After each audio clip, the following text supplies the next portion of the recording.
पढ़ने का चश्मा अगर विदेशी है तो संविधान में भारतीयता कभी नहीं दिखाई। फरवरी 1 को संविधान संशोधन किया कि संसद और राज्यसभा में क्वोरम की आवश्यकता नहीं है। वाह, 5 लोग भी है तो चला लो भाई। इसके बाद राष्ट्रपति शासन की अवधि, खड़गे साहब किया है तो सुनना पड़ेगा, हिम्मत के साथ सुनना पड़ेगा। दोनों सदन के रिकॉर्ड पर मैंने ढूंढा, कहीं नहीं, बुला दिया गया। क्यों? क्योंकि ओबीसी को आरक्षण मिलता था। बैठिए बैठिए बैठिए ना, मैं प्रक्रिया बताता हूं। अर्ध सत्य नहीं बोलता हूं भाई। 1 सेकंड। छिपा कैसे सकते हो? छिपा कैसे सकते हो? बाबा साहब आंबेडकर का संविधान है, देश में लोकतंत्र है, कैसे छिपाओगे?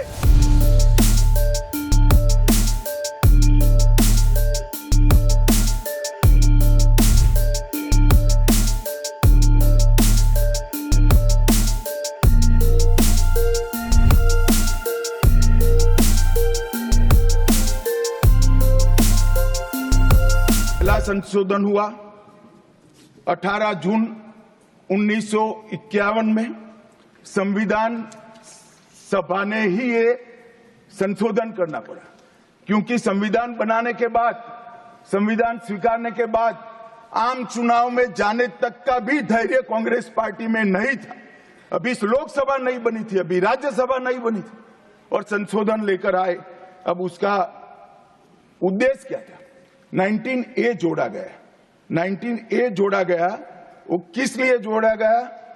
अभिव्यक्ति की आजादी पर स्वतंत्रता को, अभिव्यक्ति की आजादी, अभिव्यक्ति की स्वतंत्रता को कर्टेल करने के लिए पहला सुधार आया। और किसने किया मान्यवर? उस वक्त प्रधानमंत्री कौन था? श्रीमान जवाहरलाल नेहरू उस वक्त प्रधान। अगर मेरी बात सच नहीं हो तो बताए वो संविधान संशोधन नंबर 1, अब सुनिए, संविधान संशोधन नंबर 1 वो अभिव्यक्ति की आजादी को कर्टेल करने के लिए ही लाया गया था, और जवाहरलाल नेहरू के लिए लाया गया। मान्यवर, 24वां संविधान संशोधन, 24वां संविधान संशोधन जवाहरलाल नेहरू जी की सुपुत्री इंदिरा जी उस वक्त प्रधानमंत्री थी। पार्टी तो वही सत्ता में थी, कांग्रेस पार्टी। 5 नवंबर 1971 को संविधान में संशोधन किया गया, 24वां संशोधन। और संविधान संशोधन के माध्यम से संसद को मौलिक अधिकार, नागरिकों के मौलिक अधिकार कम करने का अधिकार दे दिया। तो एक प्रधानमंत्री कांग्रेस पार्टी के अभिव्यक्ति की स्वतंत्रता कर्टेल करते हैं, दूसरे प्रधानमंत्री उसी परिवार से आते हैं, वो नागरिकों के मौलिक अधिकार को कर्टेल करने का अधिकार लेते हैं। और 39वां संविधान संशोधन अब तो इंतहाई कर दी मान्यवर, सब सीमाओं को पार कर दिया। मान्यवर, आप तो अधिवक्ता रहे हैं। 10 अगस्त 1975 का वो दिन हमारे संविधान के इतिहास में बहुत, जब भी जिक्र होगा काले अक्षरों से ही इसका जिक्र करना पड़ेगा। उस वक्त 39वां संविधान संशोधन आया मान्यवर। 39वां संविधान संशोधन क्या था? इंदिरा गांधी जी के चुनाव को इलाहाबाद हाईकोर्ट ने अमान्य घोषित कर दिया। अभी कुछ नहीं है, ईवीएम ले लेकर घूमते हैं, हारते हैं और ईवीएम ले लेकर, ईवीएम ने हरा दिया, ईवीएम ने हरा दिया, ईवीएम ने हरा दिया। सुप्रीम कोर्ट ने 24 बार ईवीएम की अर्जी नकार दी।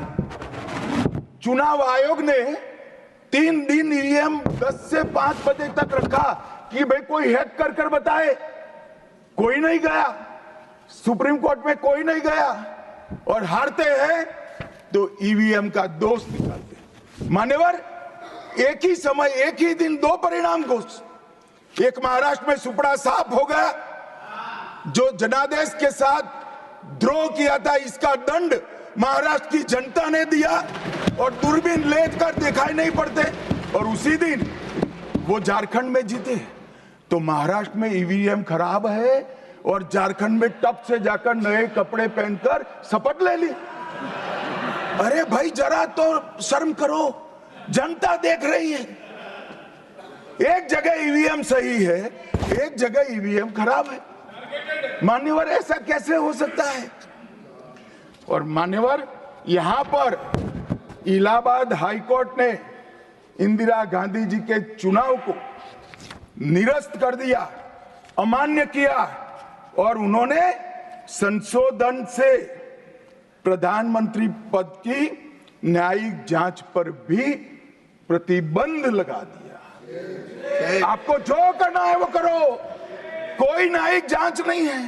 ये अभी जो अधिकारों की गुहार लेकर घूमते हैं मेरे कम्युनिस्ट भाई, मैं उनको पूछना चाहता हूं, किसके साथ बैठे हो? किसके साथ बैठे हो? रात को अंधेरा कर कर अपनी आत्मा को टटोलना भैया, मालूम पड़ेगा। और ये संविधान संशोधन मान्यवर रिट्रोस्पेक्टिव इफेक्ट से किया गया कि पुराना भी मुकदमा है तो वो खारिज हो जाएगा। सदस्य उस वक्त ज्यादा विरोध तो कर नहीं सकते थे, मगर विरोध करने का नया तरीका कुछ कांग्रेस में जिसमें हिम्मत थोड़ी बची कुची थी, इन्होंने कहा एब्सेंट रहने लगे तो क्वारम नहीं होता था। तो फरवरी 1 को संविधान संशोधन किया कि संसद और राज्यसभा में क्वारम की आवश्यकता नहीं है। वाह, 5 लोग भी है तो चला लो भाई। इसके बाद राष्ट्रपति शासन की अवधि, खड़गे साहब किया है तो सुनना पड़ेगा, हिम्मत के साथ सुनना पड़ेगा।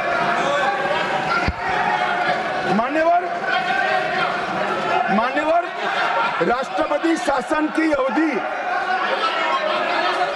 राष्ट्रपति शासन की अवधि 6 महीने तक बढ़ा दी।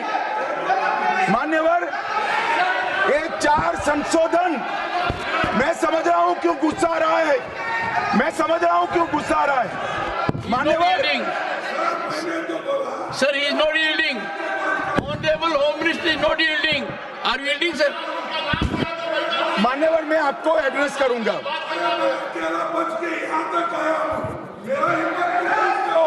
तुम तो कायर हो, तुम मान्यवर, तुम लड़ाकू हो। Okay. मान्यवर What the मैं Honorable आपको Home एड्रेस Minister करूंगा। will go on record. What the Honorable Home Minister खड़गे said. जी, खड़गे जी मैं आपका बहुत सम्मान करता हूं, आपकी हाजिरी वहां दर्ज कर दी गई है। कृपया बैठे, मुझे बोलने दीजिए। अभी मैंने इस चुनाव में अजीबोगरीब नजारा देखा मान्यवर, अजीबोगरीब नजारा था। आज तक इतने साल चुनाव हुए, किसी ने आम सभाओं में संविधान को लहराया नहीं। संविधान को लहराकर, झूठ बोलकर जनादेश लेने का कुत्सित प्रयास कांग्रेस पार्टी के नेताओं के माध्यम से। मान्यवर संविधान लहराने का मुद्दा नहीं है, संविधान बहकाने का मुद्दा नहीं है। संविधान विश्वास है, संविधान श्रद्धा है, संविधान को सम्मान करने का। मान्यवर वो नरेंद्र मोदी जी, और लोकसभा में तो किसी को मालूम नहीं पड़ा। Not yielding. Nothing will go to court. Not yielding.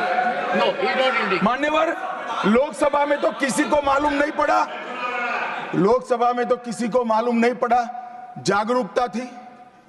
Maharashtra में भी लहराने के अलावे बांटने गए तो एक पत्रकार के हाथ में भी आ गया, खोला तो मान्यवर पूरा कोरा था, अंदर कुछ लिखा ही नहीं था, प्रीएम्बल भी नहीं था।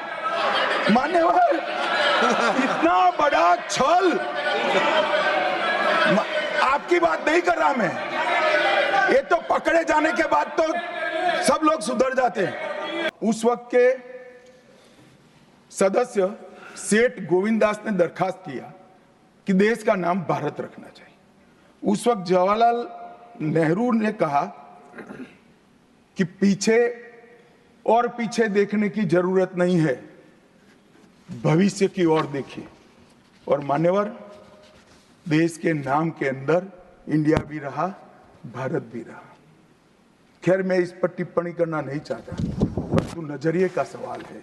अगर इंडिया के चश्मे से भारत को देखोगे तो भारत समझ में नहीं आएगा, पूरा जीवन चला जाएगा। और इसलिए इन्होंने अपने गठबंधन का नाम भी इंडिया ही रखा है, इसीलिए रखा है, वही सोच से चलना है। इतनी जोर से आरक्षण आरक्षण आरक्षण कर कर छाती चौड़ी कर कर चिल्लाते। आज मैं बताना चाहता हूं कि कांग्रेस पार्टी किस प्रकार से आरक्षण विरोधी पार्टी है। मान्यवर, इनका कहना और करना दोनों अलग है।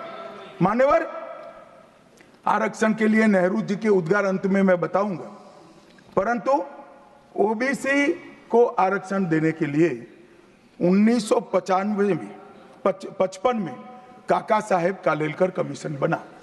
मान्यवर, इसका रिपोर्ट कहां है? दोनों सदन के रिकॉर्ड पर मैंने ढूंढा, कहीं नहीं, बुला दिया गया। क्यों? क्योंकि ओबीसी को आरक्षण मिलता था। बैठिए बैठिए बैठिए ना, मैं प्रक्रिया बताता हूं। अर्ध सत्य नहीं बोलता हूं भाई, एक सेकंड।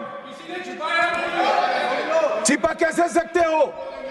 छिपा कैसे सकते हो? बाबा साहब आंबेडकर का संविधान है, देश में लोकतंत्र है, कैसे छिपाओगे? मान्यवर, कोई भी रिपोर्ट आता है, कोई भी रिपोर्ट आता है, अरे सुनो, अब कोई भी रिपोर्ट आता है उसको कैबिनेट के सामने रखना पड़ता है, फिर इस पर कार्यवाही जो की उसकी रिपोर्ट के साथ संसद के सामने रखना है। सही कह रहे हैं, उन्होंने संसद में लाने की जगह पुस्तकालय में रख दिया। ओबीसी का आरक्षण इन्होंने लाइब्रेरी में रख दिया। और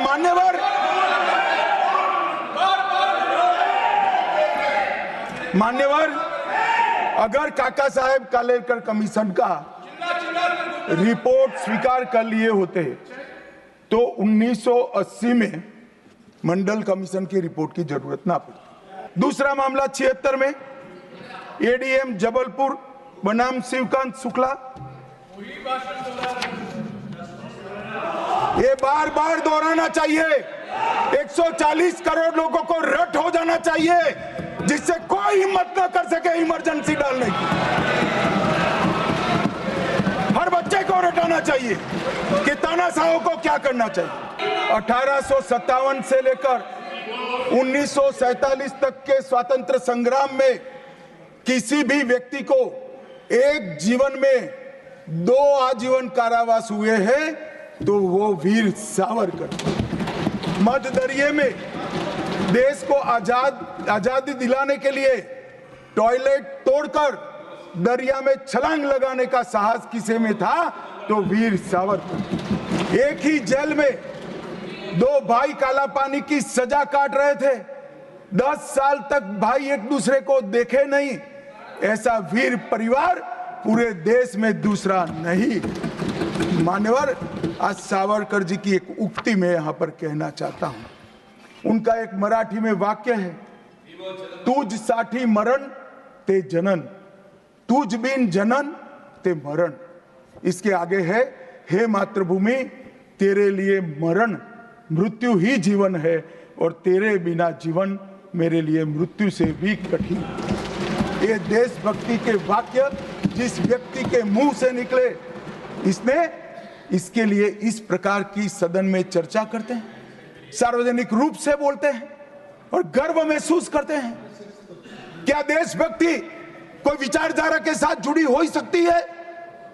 देश के प्रति बलिदान किसी धर्म के साथ जुड़ा हुआ हो सकता है?